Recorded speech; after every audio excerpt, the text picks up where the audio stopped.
नमस्कार, नई उम्मीदें, नए सपने और एक और नई शुरुआत के साथ हम लेकर हाजिर है आपका पसंदीदा शो नया सवेरा। मैं हूं कृतिका। तो अगले 1 घंटे जहां हम बात करेंगे संसद के बजट सत्र के दूसरे चरण की, साथ ही पश्चिम बंगाल की सियासत पर भी करेंगे चर्चा। और हमारे साथ अगले 1 घंटे में मेरा साथ देंगे स्टूडियो में मेरी सहयोगी संध्या। संध्या, सुप्रभात। सुप्रभात कृतिका, और हमारे नया सवेरा के सभी दर्शकों को भी सुप्रभात। तो नया सवेरा में आज हम एक दिन एक उत्सव के जरिए आपको लेकर के चलेंगे प्रसिद्ध तारा तारिणी शक्तिपीठ और बताएंगे आपको इसकी मान्यता के बारे में। मनी मंत्रा, जो कि हमारा खास सेगमेंट होता है, इसमें भी आपको बताएंगे कि कैसे आप सुरक्षित निवेश कर सकते हैं। बात होगी खेती किसानी की भी और आपकी सेहत की, और साथ ही साथ खेल की भी। बिल्कुल, यानी कि हर एक वो बात जो आपके दिन को बनाएगी बेहद ही खास और रखेगी आपको अपडेट भी। तो आइए शुरू करते हैं नया सवेरा की सुबह की सुर्खियों के साथ। देश में एलपीजी की नहीं है कोई कमी, सरकार ने कहा सप्लाई पर सख्त निगरानी। शिवालिक के बाद हॉर्मुज स्ट्रेट से आज किसी भी समय कांडला पोर्ट पर पहुंच सकता है नंदा देवी जहाज।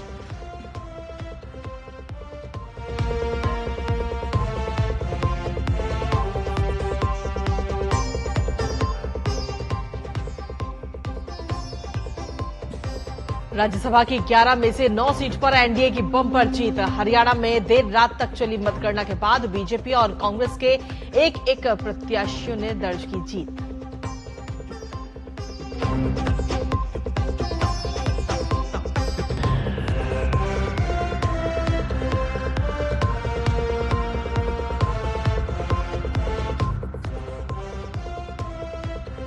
लोकसभा में रेल मंत्रालय की अनुदान मांगों पर आज चर्चा का जवाब देंगे रेल मंत्री अश्विनी वैष्णव।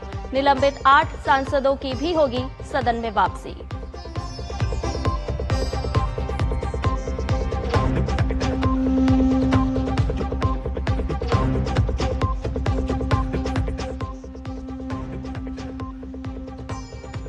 काबुल में अस्पताल पर हुए पाकिस्तानी हवाई हमले में कम से कम 400 लोगों की मौत, अस्पताल का एक बड़ा हिस्सा तबाह। अफगानिस्तान ने कहा पाकिस्तान ने किया हवाई क्षेत्र का उल्लंघन।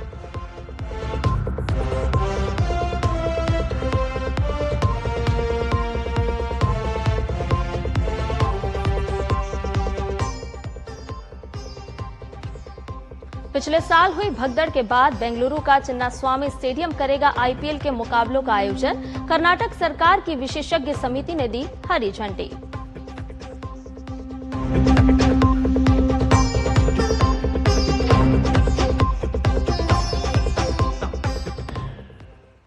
तो ये थी आज की प्रमुख सुर्खियां और अब खबरों में बात विस्तार से। और सबसे पहले बात देश में एलपीजी सप्लाई और सरकार की कोशिशों की। दरअसल एलपीजी से लदा हुआ शिवालिक जहाज बीते कल भारत पहुंच चुका है और करीब 225 मीटर लंबे इस जहाज ने हॉर्मुज स्ट्रेट को सुरक्षित पार करके वो भारत पहुंचा।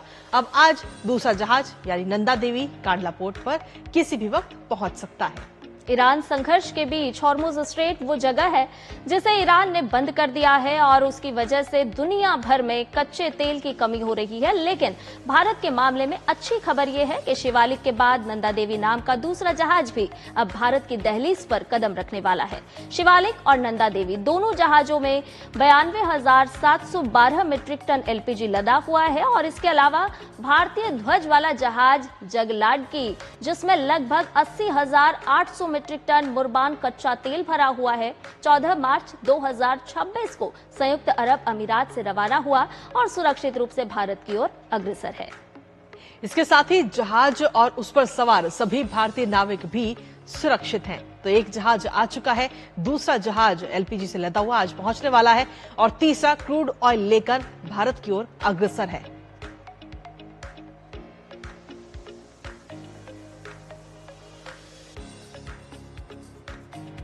तो वहीं हॉर्मुज स्ट्रेट दरअसल वो जगह है जो फारस की खाड़ी और ओमान की खाड़ी के बीच स्थित एक अत्यंत संकरा और रणनीतिक जलमार्ग है जो ईरान को ओमान, संयुक्त अरब अमीरात से अलग करता है और ये दुनिया का सबसे महत्वपूर्ण तेल चेक पॉइंट है जहां से वैश्विक तेल व्यापार का लगभग 20 से 30% हिस्सा गुजरता है।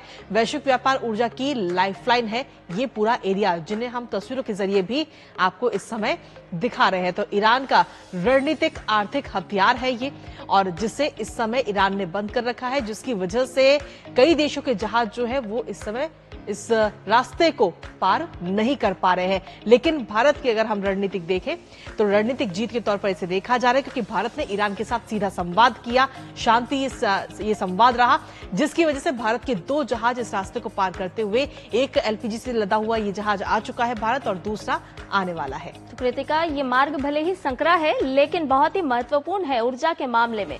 और एलपीजी की अब बात कर लेते हैं, क्योंकि एलपीजी है भरपूर, नहीं घबराइए, आपूर्ति पर लगातार की जा रही है निगरानी। जी हां, वितरकों के स्तर पर आपूर्ति बंद होने की कोई सूचना नहीं है, यानी कि भरपूर एलपीजी है।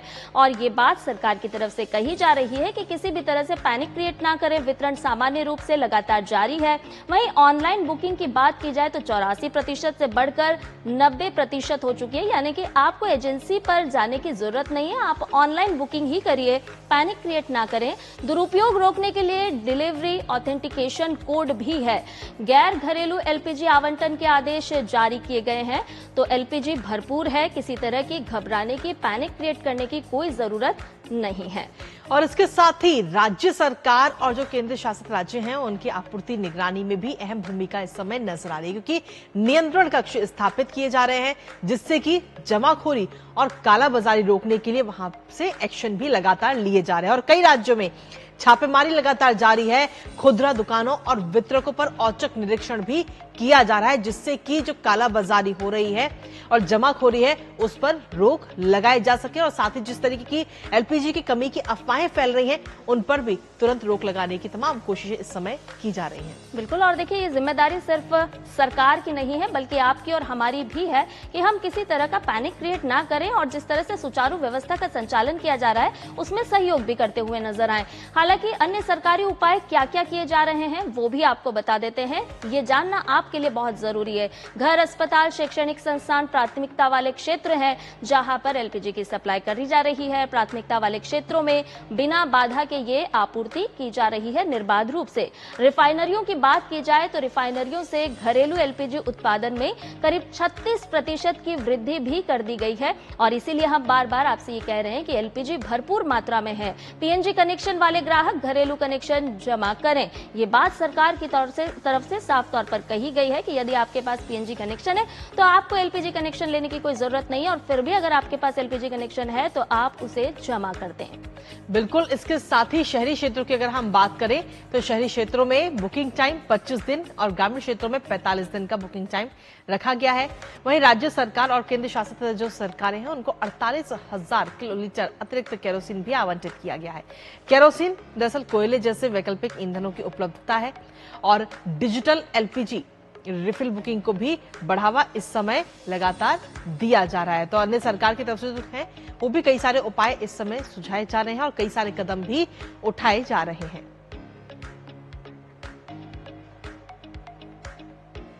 और आइए बात कर लेते हैं इसी संघर्ष से जुड़ी हुई जिसका आज 18वां दिन है। क्या अपडेट है, इस पर आपको और भी अपडेट साझा करते हैं और जान लेते हैं कि आज इजराइल की सेना ने तेहरान और बेरूत पर हमले करने का दावा किया है। तेहरान के उत्तरी हिस्से में कई जोरदार धमाकों की आवाज भी सुनाई दी है। तो इजराइल का बेरूत पर हमला, और इसके साथ साथ आपको ये भी बताते चलें कि आज जो ये संघर्ष है ये 18वें दिन में प्रवेश कर चुका है। बगदाद में अमेरिकी दूतावास को निशाना बनाया गया है। तो लगातार आज 18वां दिन और 18 दिन से ये संघर्ष जो है वो लगातार जारी है। एक दूसरे पर हमले किए जा रहे हैं। दूतावास पर ड्रोन और रॉकेट से ये हमला किया गया है। इजराइल ने तेहरान और बेरूत पर यह हमला किया है, जहां दूतावास का जो परिसर है वहां से काला धुआं उठता हुआ नजर आया, जिसकी तस्वीरें भी हम आपको दिखा रहे हैं जो हमले इस वक्त किए जा रहे हैं। और बगदाद की अगर हम बात करें तो घर पर हमले में 2 लोगों की इस दौरान मौत हो गई है। और ये हमले कल तेहरान के केंद्रीय हिस्से में हुए बड़े हमले के बाद सामने आए हैं। हॉर्मुज स्ट्रेट पर भी अमेरिकी राष्ट्रपति डोनाल्ड ट्रंप अलग थलग पड़ते हुए नजर आए, जहां सहयोगी देशों पर ट्रंप ने नाराजगी जताई है क्योंकि उन्होंने मदद की मांग की थी, लेकिन हर तरफ से ना का जवाब आया। हॉर्मुज स्ट्रेट की सुरक्षा पर अमेरिकी राष्ट्रपति डोनाल्ड ट्रंप ने मदद मांगी थी कई देशों के साथ बातचीत करके, जिसमें ऐसे में अगर हम देखें तो जर्मनी और ब्रिटेन ने इस मदद से दूरी बनाते हुए ये दोनों देश नजर आए। और इसके साथ ही जापान, ऑस्ट्रेलिया, पोलैंड ने भी मदद से साफ तौर पर इनकार कर दिया है। तो अमेरिकी राष्ट्रपति डोनाल्ड ट्रंप इस समय हॉर्मुज स्ट्रेट को लेकर अलग थलग पड़ते हुए नजर आ रहे हैं। इसके साथ ही स्पेन, ग्रीस और स्वीडन ने भी दूरी बनाई है मदद से और यूरोपीय संघ ने भी कोई खास रुचि इसमें नहीं दिखाई है मदद करने पर। और वहीं खाड़ी देशों पर हमले लगातार जारी हैं। आज बगदाद में स्थित अमेरिकी दूतावास को ड्रोन और रॉकेट से एक नए हमले का निशाना बनाया गया। दूतावास परिसर में हुए विस्फोट के बाद काला धुआं उठता हुआ नजर आया और इसके साथ ही वायु रक्षा प्रणाली ने एक अन्य ड्रोन को हवा में ही मार गिराया। तस्वीरें भी आपसे साझा कर रहे हैं। सुरक्षा अधिकारी के अनुसार 3 ड्रोन और 4 रॉकेट से दूतावास पर हमला किया गया, जिनमें से कम 1 ड्रोन दूतावास परिसर के अंदर गिरा है। तो वहीं बगदाद में आज एक घर पर मिसाइल हमला हुआ जिसमें 2 लोगों की मौत हो गई। एक सुरक्षा अधिकारी ने बताया कि शुरुआती रिपोर्टों के अनुसार ये लोग ईरान समर्थित समूहों के ईरानी सलाहकार थे।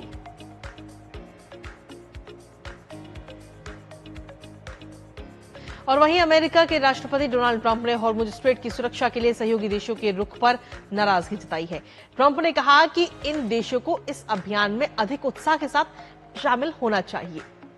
ट्रंप ने अपनी मांग पर मिली धीमी प्रतिक्रिया की आलोचना भी की। ट्रंप ने माना कि ब्रिटेन और फ्रांस हॉर्मुज स्ट्रेट की सुरक्षा के प्रयासों में शामिल होंगे, लेकिन वो इसे अनिच्छा से करेंगे। ब्रिटेन के प्रधानमंत्री कीर स्टारमर ने कहा कि ब्रिटेन अपने सहयोगियों के साथ मिलकर हॉर्मुज स्ट्रेट को फिर से खोलने के लिए एक व्यवहारिक योजना बना रहा है, लेकिन उन्होंने नाटो मिशन से इनकार कर दिया है। जर्मनी ने भी कहा कि ये युद्ध नाटो का मामला नहीं है।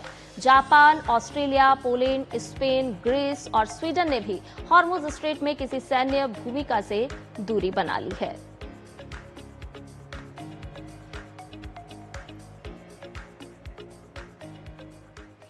और इसी पर ताजा अपडेट ले लेते हैं। इस वक्त हमारे साथ में हमारे सहयोगी चंद्रशेखर जोशी इस वक्त जुड़ गए हैं। ताजा अपडेट के साथ सीधा उनका रुख करते हैं।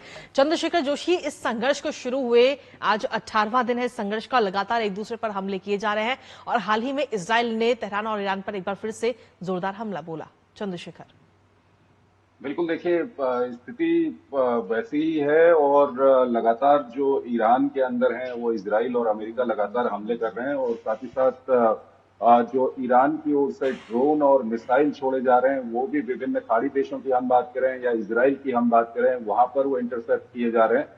हालांकि जैसे जैसे अब दिन बीत रहे हैं, जो रिटेलिएटरी बदले की कार्रवाई की जो शक्ति है ईरान की, वो धीरे धीरे कम होती यहाँ पर दिख रही है।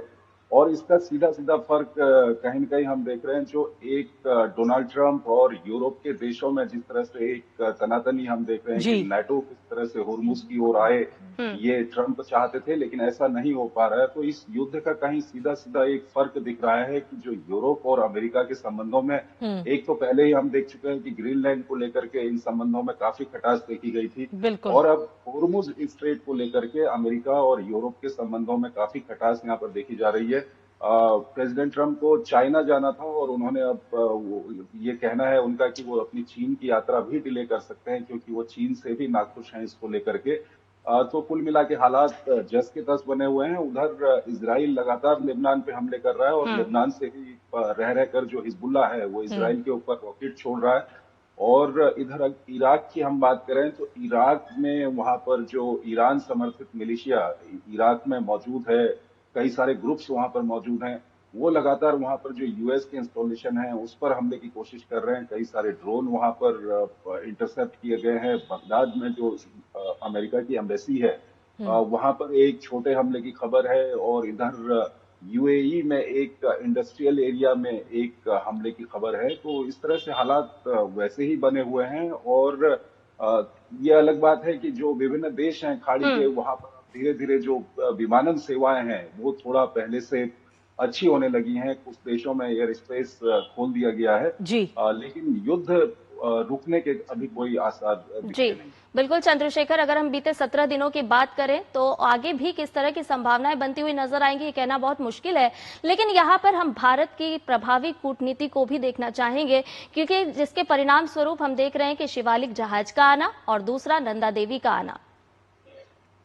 देखिए, बिल्कुल भारत की बात करें तो भारत की विदेश नीति, कूटनीति की काफी बड़ी सफलता यहाँ पर देखी गई है। भारत के जो ये संघर्ष चल रहा है इसमें जितने भी देश शामिल हैं, सभी पक्षों से भारत के बहुत अच्छे संबंध हैं। और जिस तरह से ईरान की हम बात करें तो ईरान में जो होर्मुज ईरान ने वहां पर बंद किया हुआ है, लेकिन भारत वहां से अपने 2 गैस के जहाज वहां से लाने में सफल रहा, तो ये भारत की कूटनीति की बहुत बड़ी सफलता यहाँ पर कही जा सकती है।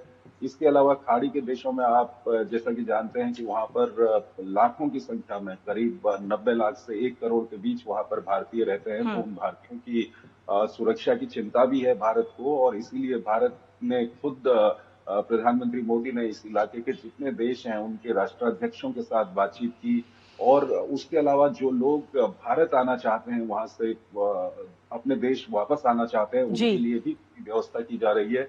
और अभी तक करीब जो कल आंकड़ा दिया गया था सरकार की ओर से, 2,20,000 भारतीय इस इलाके से वापस अपने देश में आ चुके हैं।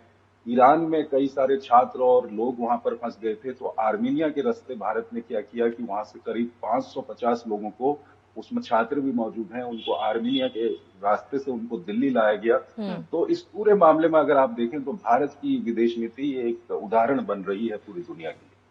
इसके साथ ही सीएस जोशी, अगर हम देखें तो अमेरिका की तरफ से कई देशों से मदद की बात की गई थी कि आप भी आइए और अपनी सेना को उतारिए, जिससे कि जो पूरा रास्ता है हॉर्मुज स्ट्रेट उसको खोला जा सके और बाकी जहाजों की आवाजाही हो सके। लेकिन कहीं ना कहीं इस समय अमेरिकी राष्ट्रपति अलग थलग पड़ते हुए नजर आ रहे हैं, क्योंकि जिन जिन देशों से उन्होंने मदद की गुहार की थी वो सभी इस समय आउट हो चुके हैं। उन्होंने मना कर दिया कि हम किसी प्रकार की मदद नहीं करेंगे और ना ही अपनी सेना को समुद्र में उतारेंगे। देखिए, अगर हम होर्मुज की बात करें तो होर्मुज रणनीतिक रूप से एक बहुत ही संकरा एक समुद्री मार्ग है, और प्रेसिडेंट ट्रम्प चाहते हैं कि यहाँ पर जो विभिन्न देश हैं, उन्होंने फ्रांस को कहा, जापान को कहा, साउथ कोरिया को कहा, ब्रिटेन को कहा, चाइना को कहा कि वो अपनी नौसेना यहाँ पर भेजें और इस मार्ग को सुरक्षित करें। लेकिन ये इतना सरल नहीं है। जिस तरह का ये रणनीतिक मार्ग है, खुद अमेरिका की नेवी भी यहाँ पर नहीं जाना चाहेगी, क्योंकि अगर यहाँ पर अमेरिका की नेवी जाएगी तो ये डायरेक्ट कॉन्फ्रंटेशन होगा ईरान की नौसेना के साथ, और अन्य देशों की नौसेनाएं भी अगर यहाँ पर आएंगी तो ये एक बहुत भीषण एक युद्ध में तब्दील हो जाएगा, जिसको युद्ध की ओर ये चला जाएगा। तो ऐसे में जो विभिन्न देश हैं, चाहे यूरोप के देश हैं या चीन की हम बात करें, सब काफी सोच समझ कर इस पर जवाब दे रहे हैं। हाँ, अगर कूटनीतिक तौर पर देखा जाए तो ये ग्रीनलैंड को लेकर के हमने देखा था कि ट्रम्प और जो यूरोप के देश हैं उनके बीच में हमने तनातनी देखी थी, और अब इस मामले को लेकर के जो ट्रम्प हैं वो काफी नाराज हैं यूरोप के देशों को लेकर के। चीन की भी वो यात्रा डिले करने की अपनी बात कर रहे हैं।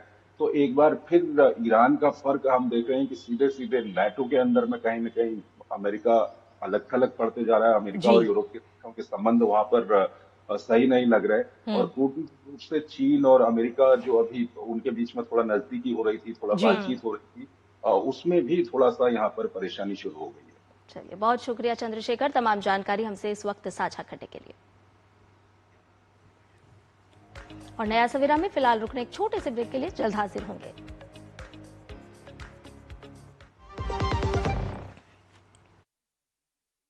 जन्मदिन पर MDH मसालों पर पाइए 10% एक्स्ट्रा। अब स्वाद के साथ बचत भी। अब पाइए बचत ही बचत। संडे को भी लैपटॉप पे लगे हो? अरे काम वाम छोड़ो, लाइफ में थोड़ा इंटरेस्ट लो। आपके लिए रिक्लाइनर चेयर ऑर्डर कर रहा हूँ, ये देखो।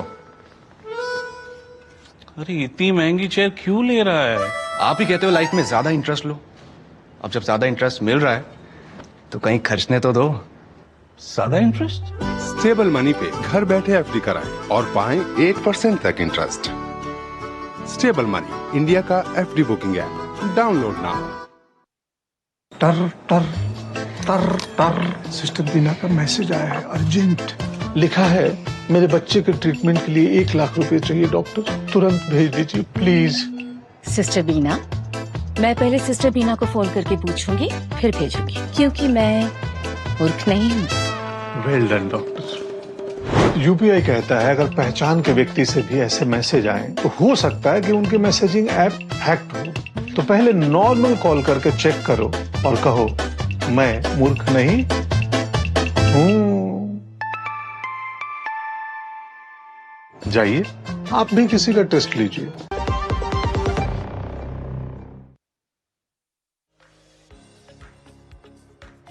में आगे बढ़ते हैं, जहां अफगानिस्तान की राजधानी काबुल में एक अस्पताल पर हुए पाकिस्तानी हमले में कम से कम 400 लोग मारे गए हैं और करीब 250 लोग घायल हो गए हैं।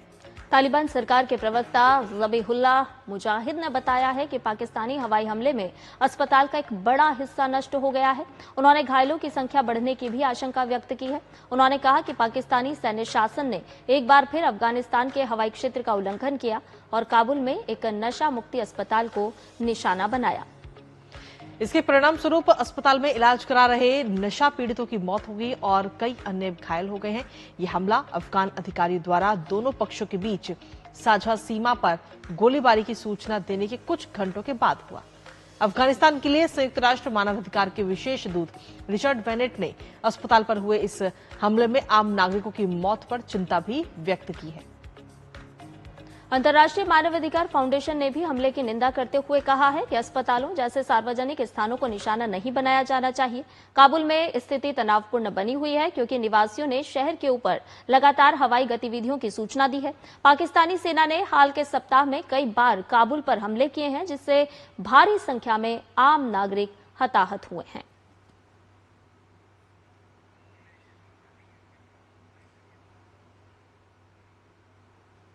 और इसी पर ताजा अपडेट लेते हैं। हमारे साथ में हमारे सहयोगी अखिलेश सुमन इस वक्त जुड़ गए हैं, सीधा उनका रुख करेंगे। अखिलेश, क्या कुछ लेटेस्ट अपडेट है आपके पास में इस पूरी खबर को लेकर फिलहाल?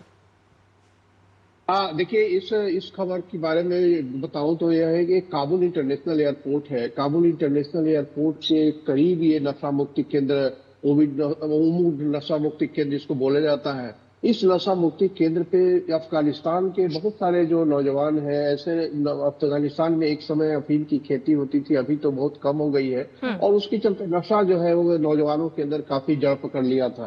तो ऐसी स्थिति में यह एक अफगानिस्तान का सबसे बड़ा केंद्र है जहां युवाओं को लेकर लाया जाता है, उन्हें नशा मुक्ति का प्रशिक्षण दिया जाता है, उनका मेडिकेशन किया जाता है। और जिस तरीके से अभी तालिबान दूसरी बार सत्ता में आई है, तो उनका एक बड़ा प्रोग्राम है कि जो युवा है वहाँ के, उन युवाओं को सकारात्मक काम में लगाया जाए और उसमें जो लोग नशे की चपेट में है लंबे समय से, उन्हें मुक्त किया जाए, उन्हें ठीक किया जाए। तो यह एक सकारात्मक कार्यक्रम था जो कि पूरे अफगानिस्तान के समाज के विकास के लिए काफी जरूरी था, एक संदेश देने के लिए। जो अफगानिस्तान तकरीबन 3 दशकों से लगातार युद्ध, आंतरिक संघर्ष की चपेट में है, वहां का सब ताना बाना नष्ट हो चुका है। ऐसे में इस सकारात्मक जो संस्थान है उस पे पाकिस्तान का हमला हुआ। पाकिस्तान की तरफ से अभी तक कोई बयान नहीं आया है कि उन्होंने इस हमले इस जगह पे क्यों हमला किया है। यह तो कोई न तो सैनिक तंत्र है, न कोई अफगानिस्तान सरकार का कोई ऐसा केंद्र है जहां की उसको नुकसान पहुंचेगा अफगानिस्तान की सरकार को, न तो यहाँ आतंकवादी रहते हैं। ऐसी स्थिति में इस जगह पे हमला करना बिल्कुल ही अमानवीय है और यह एक तरीके से कहे कि बहुत ही क्रूर और दुर्दांत एक हमला है पाकिस्तान की तरफ से, जिसने पूरी दुनिया को हिला दिया है कि एक इस तरह की जगह पे जहां की युवाओं को निकालने की कोशिश हो रही है नशे के चपेट से, और ऐसे में पाकिस्तान का हमला निश्चित तौर पे बहुत ही निंदनीय बताया जा रहा है। सारे लोग इसकी निंदा कर रहे हैं और एक तरीके से कहें कि अफगानिस्तान सख्ते की स्थिति में है इस पूरे घटना से। और वे कह रहे हैं कि देखिए, घायलों की संख्या अभी भी बढ़ सकती है। अभी लगातार 400 तो मरे हैं लोग, मरे हुए लोगों और घायलों की संख्या अभी भी बढ़ सकती है, क्योंकि पूरे केंद्र की अभी छानबीन होनी है कि कितना अभी है वहाँ बचा हुआ, कितने लोग बचे हुए हैं, क्या वहाँ है। लेकिन निश्चित तौर पे जिस तरीके से पाकिस्तान लगातार अफगानिस्तान पे हमले कर रहा है, ऐसे में इसे माना जा सकता है कि एक पड़ोसी मुल्क जो कि उभरने की कोशिश में है अभी अपने पूरे पिछले 3 दशक की लड़ाई से, ऐसे में पाकिस्तान का हमला बहुत ही कह सकते हैं बहुत ही जी बिल्कुल अखिलेश, देखिए जिस तरह से पाकिस्तान ने हमला किया, नशा मुक्ति केंद्र हो या फिर अस्पताल, इस तरह के जो संवेदनशील स्थान होते हैं वहां पर हमला करना किसी भी तरह को से जायज नहीं ठहराया जा सकता। बहुत बहुत शुक्रिया अखिलेश तमाम जानकारी हमसे साझा करने के लिए। और इसके साथ साथ नया सवेरा में फिलहाल एक छोटे से ब्रेक के लिए रुक रहे हैं, जल्द हाजिर होंगे, बने रहिए डीडी न्यूज के साथ। महाशय धर्मपाल जी के 130वें जन्मदिन पर MDH मसालों पर पाइए 10% एक्स्ट्रा। अब स्वाद के साथ बचत भी। अब पाइए बचत ही बचत। संडे को भी लैपटॉप पे लगे हो? अरे काम वाम छोड़ो, लाइफ में थोड़ा इंटरेस्ट लो। आपके लिए रिक्लाइनर चेयर ऑर्डर कर रहा हूँ, ये देखो। अरे इतनी महंगी चेयर क्यों ले रहा है? आप ही कहते हो लाइफ में ज्यादा इंटरेस्ट लो। अब जब ज्यादा इंटरेस्ट मिल रहा है तो कहीं खर्चने तो दो। ज्यादा इंटरेस्ट? स्टेबल मनी पे घर बैठे एफडी कराएं और पाएं 1% तक इंटरेस्ट। स्टेबल मनी, इंडिया का FD booking app, download now. मेरी पसंद, मेरी पसंद, मेरी पसंद, मेरी पसंद, हमारी पसंद, हम सबकी पसंद। मजबूत देश का मजबूत सरिया हो गया स्टील। सुनो, एक अच्छी इंश्योरेंस पॉलिसी एआई से पूछते हैं। एक ऐसी पॉलिसी जिसमें प्रीमियम पेमेंट हो लिमिटेड पर इनकम आती रहे लाइफ टाइम। LIC का जीवन उत्सव। एक ऐसी पॉलिसी जो दे होल लाइफ इंश्योरेंस कवर भी। LIC का जीवन उत्सव।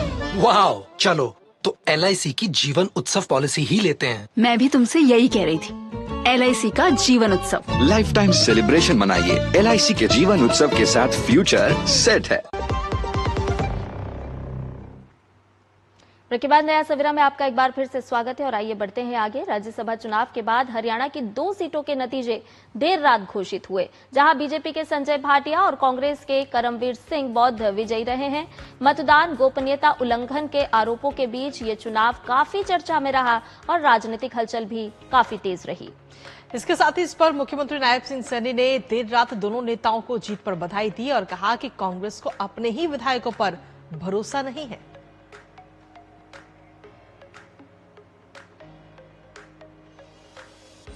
तो मैं बधाई देना चाहूंगा संजय भाटिया जी और करमवीर बौद्ध। मैं दोनों को बहुत बहुत शुभकामनाएं और बधाई देता हूं। ये मैंने पहली बार शायद इतिहास में देखा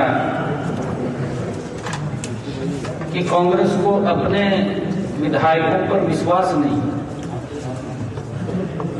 किस तरह से कांग्रेस विधायकों को बंदी बना करके एक घंटे बाद अलग अलग स्थानों पर ट्रांसफर करते हैं।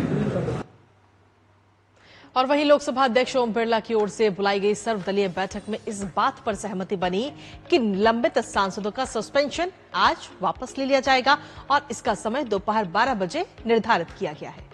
इन सांसदों की बात की जाए तो इनमें मणिक्कम टेगोर, अमरिंदर सिंह, राजा वारिंग, गुरजीत सिंह औजला, हिबी डन, सी किरण कुमार रेड्डी, प्रशांत पौडेले, डीन कुरियाकोस और एस वेंकटेशन शामिल हैं। तो निलंबन वापसी होगी आज 12 बजे का समय सुनिश्चित किया गया है। और इनमें नाम देखें सांसदों के तो हिबी डन का नाम शामिल है। साथ ही साथ CPIM के सांसद वेंकटेशन को छोड़कर सभी सांसद कांग्रेसी हैं। आपको साथ में ये भी बताते चले, सी किरण कुमार रेड्डी कांग्रेसी सांसद हैं। निलंबन वापसी के लिए लोकसभा में आज प्रस्ताव लाया जाएगा। और वहीं बीते कल बैठक में ये अहम और महत्वपूर्ण फैसला लिया गया कि सांसद सदन की कार्यवाही के दौरान तख्तियां और AI से तैयार की गई तस्वीरों का इस्तेमाल नहीं करेंगे और साथ ही सदन की गरिमा को बनाए रखेंगे। संसद के सुचारू संचालन को सुनिश्चित करने के लिए सभी दलों के बीच इस मुद्दे पर सहमति बनी और इन सभी को सदन की कार्यवाही में बाधा डालने और बजट सत्र के बाकी समय के लिए अध्यक्ष की ओर कागज फेंकने के आरोप में निलंबित किया गया था, जिनका आज निलंबन वापस लिया जाएगा। और वहीं लोकसभा में आज केंद्रीय मंत्री पीयूष गोयल जन विश्वास विधेयक 2025 को वापस लिए जाने के लिए पेश करेंगे। इस विधेयक को लोकसभा में पिछले साल 18 अगस्त को पेश किया गया था और इसके साथ ही इसे प्रवर समिति को भेजा गया था। प्रवर समिति ने विधेयक पर 13 मार्च को प्रतिवेदन प्रस्तुत किया। इसके साथ ही लोकसभा में आज रेल मंत्रालय के नियंत्रणाधीन अनुदानों की मांगों पर आगे की चर्चा और मतदान होना भी सूचीबद्ध है। इसके साथ ही आपको बता दें कि कृषि और कल्याण मंत्रालय और गृह मंत्रालय के अनुदानों की मांगों पर आगे की चर्चा और मतदान होना भी सूचीबद्ध है। इसके साथ ही दोनों सदनों में प्रश्नकाल के दौरान विभिन्न मंत्रालयों से अहम प्रश्न पूछे जाएंगे।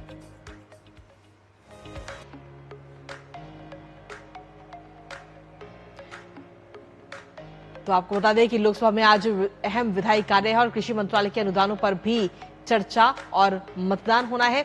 साथ ही गृह मंत्रालय के अनुदानों पर भी आज चर्चा होगी लोकसभा में।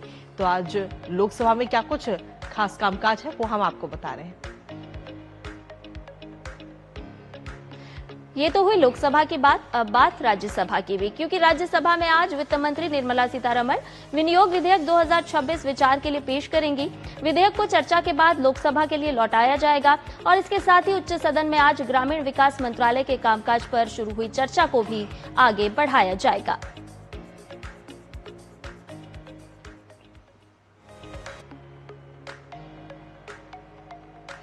और इसी पर ताजा अपडेट लेते हैं। हमारे साथ में हमारे सहयोगी ऋषि कुमार इस वक्त जुड़ गए हैं, सीधा उनका रुख करेंगे। ऋषि, सदन में कामकाज तो हमने अपने दर्शकों को बताया, लेकिन खास बात यह है कि जिन सांसदों को निलंबित किया गया था आज उनका निलंबन वापस लिया जा रहा है। हालांकि बीते कल जो अहम बैठक हुई थी उसमें कई चीजों को लेकर चर्चा हुई और सहमति बनी, जिसके बाद में अब आज 12 बजे निलंबन वापस होगा। ऋषि, बिल्कुल, जिस तरीके से लोकसभा में आज ये एक महत्वपूर्ण घटनाक्रम है जिसमें कि जो 8 सांसद हैं उनका जो निलंबन है उनकी वापसी का आज फैसला लिया जाएगा। और इसमें हम जानते हैं कि कल लोकसभा अध्यक्ष के चैम्बर में एक सर्वदलीय बैठक बुलाई जिसमें कि विपक्ष ने आग्रह किया था कि इन सभी सांसदों का निलंबन वापस लिया जाए। ऐसे में लोकसभा अध्यक्ष ने कहा कि इस मामले में प्रस्ताव लाया जाना चाहिए और विपक्ष को भी सदन को आश्वस्त करना चाहिए कि जिस तरीके का व्यवहार उनका रहा है, चाहे वो प्ले कार्ड दिखाना या नारेबाजी, कागज फाड़ना, आसन का अपमान करना, इन सब चीज़ों से परहेज करना पड़ेगा और इसका आपको कमिटमेंट शो करना पड़ेगा। इस पर विपक्ष ने वायदा किया कि वो इस तरीके का व्यवहार नहीं करेंगे और भविष्य में जो सदन की गरिमा के अनुरूप जो व्यवहार है विपक्ष उसका पालन करेगा। इसी के साथ ये तय हुआ कल की ऑल पार्टी मीटिंग में कि इसका प्रस्ताव रखा जाएगा सदन के अंदर और उस पर सदन अपनी सहमति देगा और उस लोकसभा अध्यक्ष उनका जो निलंबन है उसको वापस लेंगे। कुल मिलाकर इस पूरे घटनाक्रम के साथ साथ हम देख रहे हैं कि कल दोनों ही सदनों में जो कामकाज है सुचारू रूप से आगे बढ़ा और आज भी जो चर्चाएं हैं, जो अलग अलग मंत्रालयों से संबंधित जो कामकाज है वो सूचीबद्ध किया गया, उन पर चर्चा होगी। और जिस तरीके से जानते हैं कि रेल मंत्रालय की लोकसभा में इस समय जो चर्चा चल रही है उसमें आज तकरीबन 3 बजे रेल मंत्री अश्विनी वैष्णव उस पर अपना जवाब देंगे।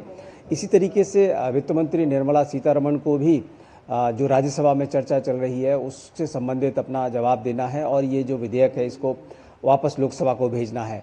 इस तरीके के जो तमाम विधायी कार्य हैं हम देख रहे हैं कि शांतिपूर्वक चल रहे हैं। उम्मीद है आज भी सदन में इस कामकाज सुचारू रूप से चलता हुआ दिखाई देगा। हालांकि विपक्ष की तरफ से कई सारे मुद्दे आज भी जिस तरीके से खबरें आ रही हैं कि कार्य स्थगन प्रस्ताव के माध्यम से वो चर्चा चाहते हैं, चाहे वो देश में गैस और तेल आपूर्ति की मामला हो या फिर अन्य जो मुद्दे हैं।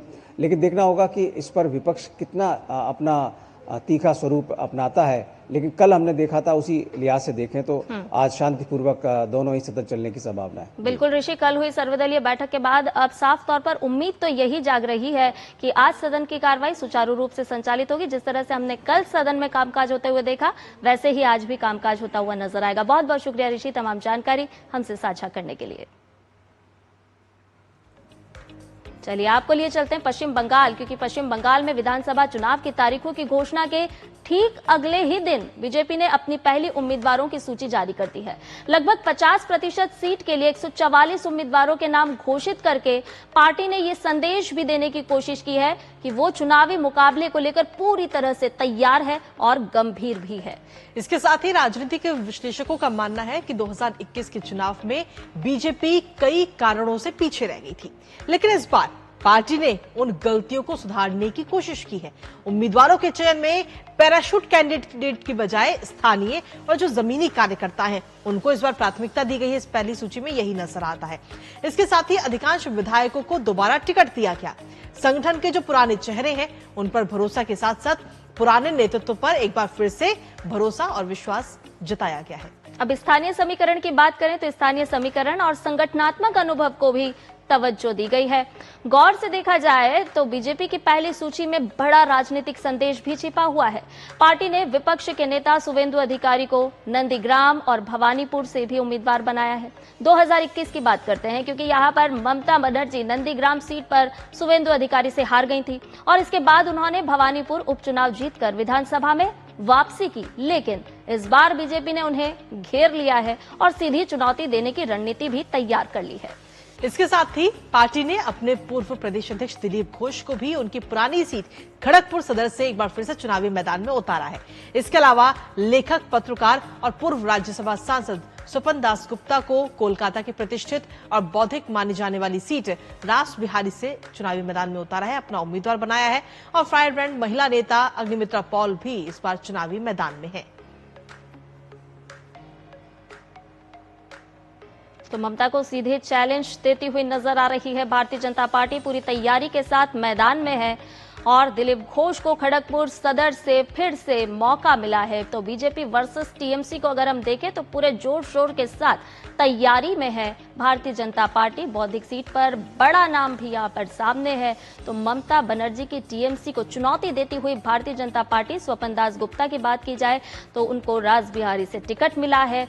तो कहीं न कहीं संगठनात्मक रुचि को ध्यान में रखा गया है। फायर ब्रांड महिला नेता की बात की जाए तो अग्निमित्रा पॉल को मौका दिया गया है। नेता प्रतिपक्ष शुभेंदु अधिकारी के जरिए भी टीएमसी को घेरने के लिए भारतीय जनता पार्टी ने कमर कस ली है। और ताजा अपडेट ले लेते हैं इस पूरी खबर पर। हमारे संवाददाता सौरभ दत्ता कोलकाता से हमारे साथ जुड़ गए हैं। सौरभ, जिस तरह से भारतीय जनता पार्टी ने अपनी पहली सूची जारी कर दी है तो नजर आ रहा है कि किस तरह से चुनावी मैदान में कमर कसती हुई भारतीय जनता पार्टी है और ताल ठोक रही है। संध्या, कृतिका, देखिए बीजेपी का जो लिस्ट अभी सामने आया है, इससे एक बात स्पष्ट है कि बीजेपी इस बार जो टक्कर है वो आंखों में आंखें देखकर टक्कर देना चाहती है टीएमसी के। टीएमसी का आप देख लीजिए, अभी तक टीएमसी सत्तारूढ़ पार्टी है और आगे अगर आप देखेंगे पिछले कई चुनाव के आगे देखेंगे तो हर बार लिस्ट सामने आने में टीएमसी आगे रही है। सबसे पहले टीएमसी लिस्ट लाती है, लेकिन इस बार अब तक सत्तारूढ़ पार्टी एक भी कैंडिडेट का नाम घोषणा नहीं कर पाई है और वहां बीजेपी ने अपनी पहली फेज की जो कैंडिडेट्स हैं उनका नाम उन्होंने घोषणा कर दी है। और इसमें सबसे बड़ी जो बात है कि शुभेंदु अधिकारी का भवानीपुर से खड़ा होना, क्योंकि शुभेंदु अधिकारी बोल रहे थे पिछले कई दिनों से कि वो भवानीपुर में अगर उनको खड़ा किया जाएगा तो भवानीपुर में वो खड़ा होंगे और ममता को हराएंगे। और इसी बात को लेकर आप अगर 2021 की देखें तो तब क्या हुआ था, तब शुभेंदु का जो गढ़ माना जाता है वहां पे ममता बनर्जी गई थी नंदीग्राम और वहां पे वो हारी थी और बाद में भवानीपुर से वो बाई इलेक्शन लड़कर फिर बाई इलेक्शन जीत कर आई। तो भवानीपुर ममता बनर्जी का घर है, उनको उनका घर का बेटी माना जाता है और शुभेंदु का घर है नंदीग्राम। इस बार जो हुआ, इस बार पलटवार हुआ। अब शुभेंदु आए भवानीपुर में सीधी चैलेंज देने ममता बनर्जी को कि इस बार टक्कर आमने सामने है और इसके चलते इसका दो फायदा है। एक फायदा, काफी सारे ऐसे बंगाल के वोटर्स हैं जिनके मन में एक मीत है कि असल में बीजेपी और टीएमसी के बीच एक सेटिंग है, समझौता है। उसके कई सारे कारण हैं, कई सारे एनेक्डोट्स हैं, उसको सामने लाया जाता है। और यहाँ से जो विरोधी का खेमा है, कांग्रेस के लीजिए, आप लेफ्ट को ले लीजिए, उनका लगातार ये प्रचार रहता है असल में एक ही मुद्रा का दोनों साइड है बीजेपी और टीएमसी। तो इस बार अगर शुभेंदु अधिकारी खुद ममता बनर्जी से लड़ती है तो वो जो पब्लिसिटी है उसको काउंटर किया जा सकता है। पहले वो तो काउंटर हो गया कि इस बार बीजेपी सही में टीएमसी को हराने के टीएमसी के जो प्रतिपक्ष के हिसाब से बीजेपी कोई दाव छोड़ना नहीं चाहती है, ये बात तय हुआ। दूसरी बात यह है, शुभेंदु अधिकारी भवानीपुर में लड़ रही है, इसका मतलब है ममता बनर्जी को अपने कॉन्स्टिट्यूएंसी में इस बार ज्यादा समय बिताना पड़ेगा। बिल्कुल, टीएमसी एक ऐसा पार्टी है, उसका जो कैंपेन का जो पूरा मोड होता है पूरे ममता बनर्जी सेंट्रिक है। हर कैंपेन में लीड फेस अगर आप देख लें ममता बनर्जी है। अगर ममता बनर्जी के सेंट्रल में ही शुभेंदु अधिकारी जैसे पार्टी के नेता जो यहाँ के एक फेस भी है वो अगर चले जाते हैं तो ममता बनर्जी को अपने कॉन्स्टिट्यूएंसी में ज्यादा समय देना पड़ेगा। तो ये भी एक स्ट्रेटेजी है। और दूसरी ओर ये है कि अभी तक जो भाजपा का लिस्ट है इससे तो साफ तरीके से एक बात जाहिर होता है कि ऑर्गेनाइजेशनल जो लीडर्स है उन पर इस बार भरोसा किया जा रहा है। कोई पैराशूट से लाए गए कोई नेता नहीं, दूसरे दल से लाए गए कोई नेता नहीं, जो बीजेपी के एकदम कोर मेंबर है उनके ऊपर भरोसा कर रही है पार्टी। दिलीप घोष खड़गपुर से इसका एक बड़ा एग्जाम्पल है। बिल्कुल सौरभ, चलिए बहुत बहुत शुक्रिया तमाम जानकारी और अपडेट्स साझा करने के लिए इस महत्वपूर्ण खबर से जुड़े हुए सौरभ। और इसी के साथ चलिए अब खबरों में आगे बढ़ेंगे, लेकिन उससे पहले रुकेंगे एक छोटे से ब्रेक के लिए। आप बने रहिए हमारे साथ। से क्या बना है आलू चाट या फ्रूट चाट, स्वाद बढ़ाए चमकी चाट, स्वादिष्ट पकोड़े और बरसान, अरे चमकी चाट है इसकी जान, चमकी चाट है इसकी जान, हर जुबान पे ये छाया। अब बताओ स्वाद आया? असली स्वाद सिर्फ चमकी चाट। संडे को भी लैपटॉप पे लगे हो? अरे काम वाम छोड़ो, लाइफ में थोड़ा इंटरेस्ट लो। आपके लिए रिक्लाइनर चेयर ऑर्डर कर रहा हूँ, ये देखो। अरे इतनी महंगी चेयर क्यों ले रहा है? आप ही कहते हो लाइफ में ज्यादा इंटरेस्ट लो। अब जब ज्यादा इंटरेस्ट मिल रहा है तो कहीं खर्चने तो दो। ज्यादा इंटरेस्ट? स्टेबल मनी पे घर बैठे एफडी कराएं और पाएं 1% तक इंटरेस्ट। स्टेबल मनी, इंडिया का FD booking app, download now. जब धरती चीर कर निकलता है लोहे का पत्थर और मिलता है मोंगिया के जोश से, फिर तपता है, पिघलता है और बनता है फौलाद। अब होता है सरिया सारी खूबियों के साथ। मोंगिया स्टील, मजबूत देश का मजबूत सरिया।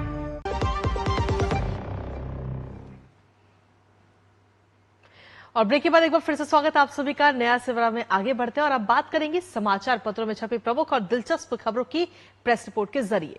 और इस प्रेस रिपोर्ट में सबसे पहली और प्रमुख खबर की अगर हम बात करें तो वो है पश्चिम बंगाल से जुड़ी हुई, जहां भारतीय जनता पार्टी ने 144 उम्मीदवारों की जो पहली सूची है वो इस समय जारी कर दी है। लेकिन इसमें खास बात यह है कि इस बार भारतीय जनता पार्टी ने जो स्थानीय जो लोग हैं उन पर ज्यादा इस बार भरोसा जताया है, जो स्थानीय कार्यकर्ता है भारतीय जनता पार्टी के, और इसके साथ ही जो पुराने विधायक हैं उन पर भी भरोसा जताती हुई नजर आई है। और साथ ही एक खास बात और है कि इस बार ममता बनर्जी के सामने एक बार फिर से शुभेंदु अधिकारी चुनौती देते हुए नजर आएंगे। उन्हें इस बार चुनावी मैदान में ममता बनर्जी के सामने उतारा गया है। तो ऐसे में देखना होगा, क्योंकि इस बार का जो पश्चिम बंगाल का विधानसभा चुनाव है वो और ज्यादा ही दिलचस्प होता हुआ इस समय नजर आ रहा है।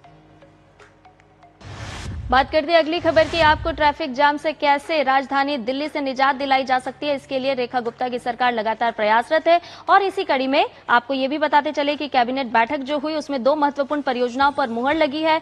पूर्वी और दक्षिणी दिल्ली के लाखों लोगों को इसका सीधे सीधे फायदा मिलता हुआ नजर आएगा।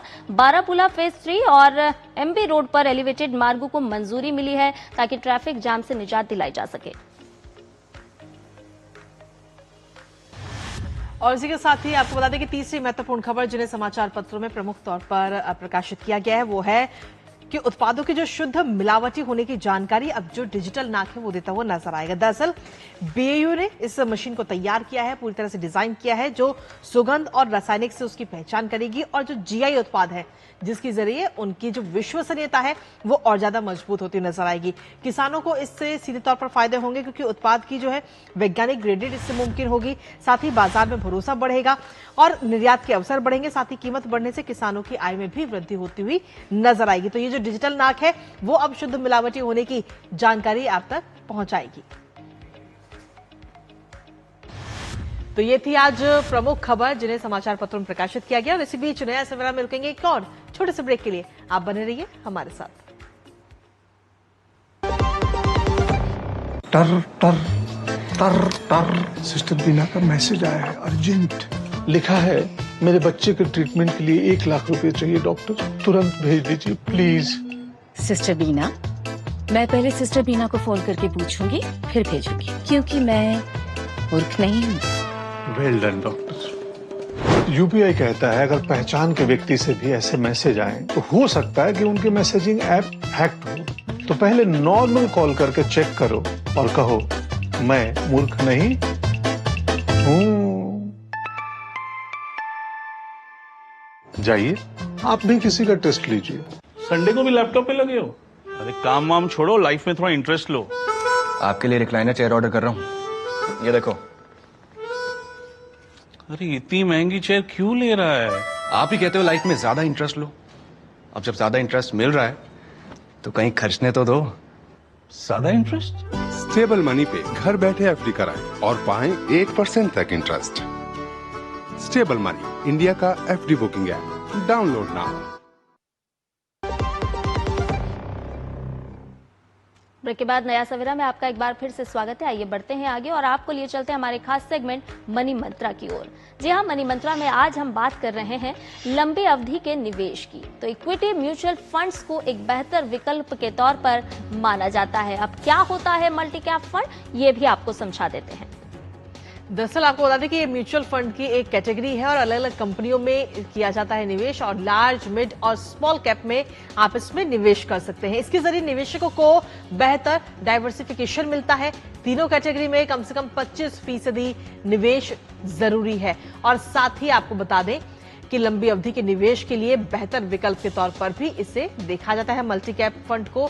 और मिड और स्मॉल कैप में ज्यादा रिटर्न की संभावना होती है। बाजार गिरने पर उतार चढ़ाव भी ज्यादा हो सकता है। तो बेहतर विकल्प के तौर पर आप देख सकते हैं इक्विटी म्यूचुअल फंड्स को। एसआईपी या लमसम अमाउंट की बात करें तो दोनों तरीकों से इसमें निवेश किया जा सकता है। निवेश संभव है। प्रोफेशनल फंड मैनेजर करता है फंड मैनेज। तो आप इक्विटी म्यूचुअल फंड्स में एक बेहतर निवेश कर सकते हैं। बेहतर विकल्प के तौर पर मल्टी कैप फंड को माना जाता है। तो ये तो बात रही मनी मंत्रा की, और अब समय है एक दिन एक उत्सव का।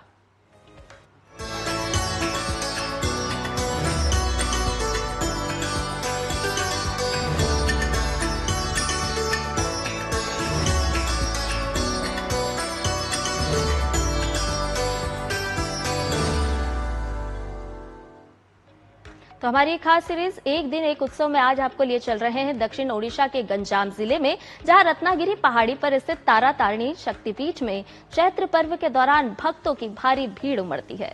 जी हाँ, ये पर्व मंदिर का मुख्य वार्षिक उत्सव माना जाता है। चैत्र माह के प्रत्येक मंगलवार को लाखों श्रद्धालु और तीर्थयात्री अपनी मनोकामनाएं पूरी करने और देवी का आशीर्वाद लेने के लिए यहाँ पर पहुंचते हैं। आपको दिखाते हैं ये खास रिपोर्ट। ओडिशा के गंजाम जिले के पुरुषोत्तमपुर ब्लॉक में ऋषिकुल्या नदी के दक्षिणी तट पर स्थित रत्नागिरी पहाड़ी पर विराजमान है प्रसिद्ध तारा तारिणी शक्तिपीठ। चैत्र पर्व के पावन अवसर पर यहाँ भक्तों की आस्था का सागर उमड़ पड़ता है। ये पर्व मंदिर का मुख्य वार्षिक उत्सव माना जाता है। चैत्र माह के प्रत्येक मंगलवार को लाखों श्रद्धालु और तीर्थयात्री अपनी मनोकामनाएं पूरी करने और देवी का आशीर्वाद पाने के लिए यहाँ पहुँचते हैं। इस विशेष अवसर पर मंदिर के द्वार रात 1:25 से 2 बजे के बीच खोल दिए जाते हैं। इसके बाद मंगला आरती, अवकाश, माजना, सिंगारा और अभिषेक जैसे पवित्र अनुष्ठान पूरे विधि विधान से संपन्न किए जाते हैं। इस दिन जुड़वा देवियों माँ तारा और माँ तारिणी को विशेष रूप से महालक्ष्मी वेशभूषा में सजाया जाता है, जिनके दिव्य दर्शन के लिए भक्तों की लंबी कतारें लग जाती हैं। सुबह से ही मंदिर के प्रांगण भक्तों के लिए खुल जाते हैं। सुबह 4:30 से यहाँ भव्य मेला भी शुरू हो जाता है, जहाँ भक्तों को पारंपरिक वेशभूषा में सुसज्जित देवी देवताओं के दर्शन करने का सौभाग्य प्राप्त होता है। इस दौरान एक और विशेष परंपरा निभाई जाती है।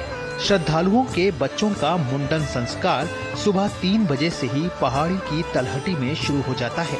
बड़ी संख्या में भक्त निर्धारित मुंडन कक्षों में अपने बच्चों का मुंडन करवाते हैं और फिर रत्नागिरी पहाड़ी पर स्थित मंदिर तक पहुंचने के लिए 999 सीढ़ियां चढ़ते हैं।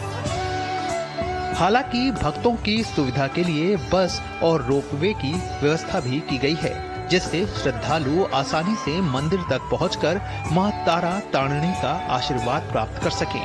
आस्था, परंपरा और भक्ति का ये अद्भुत संगम तारा तारिणी शक्तिपीठ को चैत्र पर्व के दौरान और भी दिव्य बना देता है। Bureau report, DD news. तो अगर आप धार्मिक पर्यटन का प्लान कर रहे हैं तो जरूर जाइए इस शक्तिपीठ पर और दर्शन के साथ साथ आनंद भी लीजिए। नया सवेरा में आइए अब बात करते हैं कि कैसे साइबर ठग अब नकली आधार कार्ड बनाकर लोगों से ठगी कर रहे हैं। और इसके साथ ही आपको इस खास सेगमेंट के जरिए हम बताने वाले हैं कि असली और नकली आधार कार्ड कैसे पहचाने और क्या कुछ इनके तरीके हैं। आधार कार्ड देखते हैं तो आप ध्यान दें क्या कि जैसे आईडी पर फोटो चेक कर सकते हैं आप। आधार पर अमूमन आपने देखा होगा कि आपकी फोटो उतनी अच्छी नहीं होती बल्कि धुंधली सी होती है, लेकिन जो फेक आईडीज बनती हैं, फेक आधार कार्ड, उनमें बिल्कुल साफ पिक्चर्स लगी होती हैं। ग्रामर की गलती पर भी ध्यान दें, जैसे कॉमा आदि शब्दों में भी त्रुटियां हो सकती हैं। भारत सरकार का लोगो, क्यूआर कोड, उसकी भी जांच कर लें, तो यानी देखने मात्र से भी आपको एहसास हो जाएगा कि असली आधार तो लग नहीं रहा। और विशेषज्ञों का कहना है कि डेटा का गलत प्रयोग और धोखाधड़ी रोकने के लिए सख्त नियम होने जरूरी हैं। वर्चुअल दुनिया में कुछ भी हो सकता है, झूठ की है ये दुनिया, यूं ही विश्वास ना करें। और चलिए अब देख लेते हैं खबरें खेल जगत से, हमारे खास सेगमेंट स्पोर्ट्स ट्रैक में। भारत ने विश्व मुक्केबाजी फीचर्स कप में एक स्वर्ण समेत कुल 5 पदक अपने नाम कर लिए। चंद्रिका पुजारी ने और गुंजन जॉयश्री देवी समेत अंबेकर मितेई ने रजत पदक जीते। भारत की लंबी दूरी के स्टार धावक कुलवीर सिंह ने न्यूयॉर्क सिटी हाफ मैराथन में तीसरा स्थान हासिल किया। कुलवीर सिंह ने 59 मिनट 42 सेकंड में दौड़ पूरी की। उन्होंने हाफ मैराथन का पुरुषों का रिकॉर्ड भी तोड़ दिया। यानिक सिनर हार्डकोर्ट ट्रॉफी का सेट पूरा करने वाले सबसे युवा पुरुष टेनिस खिलाड़ी बन गए हैं। सिनर ने डेनिल मेदवेदेव को मात देकर इंडियन वेल्स का खिताब जीता।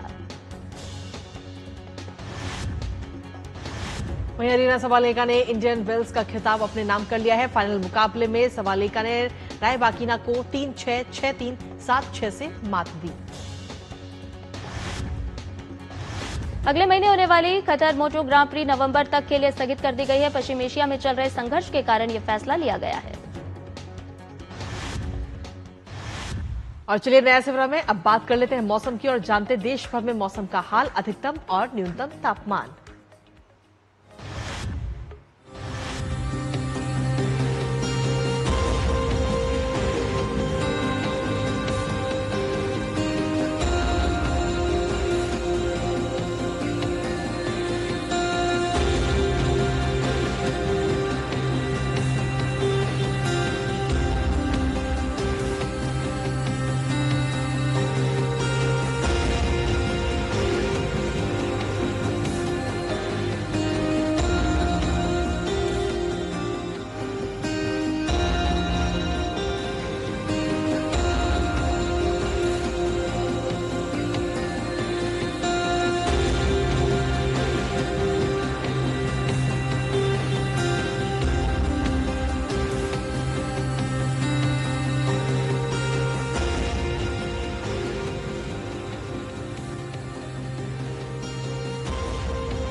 और नया सवेरा में अब वक्त हो चला है आप सभी से विदा लेने का, लेकिन जाने के साथ साथ हम आपको छोड़े जाएंगे कुछ खास सुंदर झलकियों के साथ। जी हाँ, झुंड में थिरकते फ्लेमिंगो पक्षियों की मनोहारी तस्वीरें आज हम आपको दिखा रहे हैं। फ्लेमिंगो जिन्हें राजहंस भी कहा जाता है।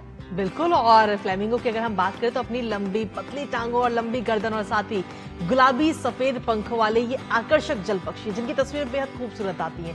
और ये खास तौर पर अगर हम देखें तो खारे पानी की झील में और लेगून में रहते हैं, जहां ये झुंड में रहना बेहद पसंद करते थे। तो ऐसे में आप लीजिए इन बेहद ही खूबसूरत तस्वीरों का आनंद और इसी के साथ मुझे, मेरी सहयोगी संध्या और हमारी पूरी टीम को दीजिए अनुमति। नमस्कार।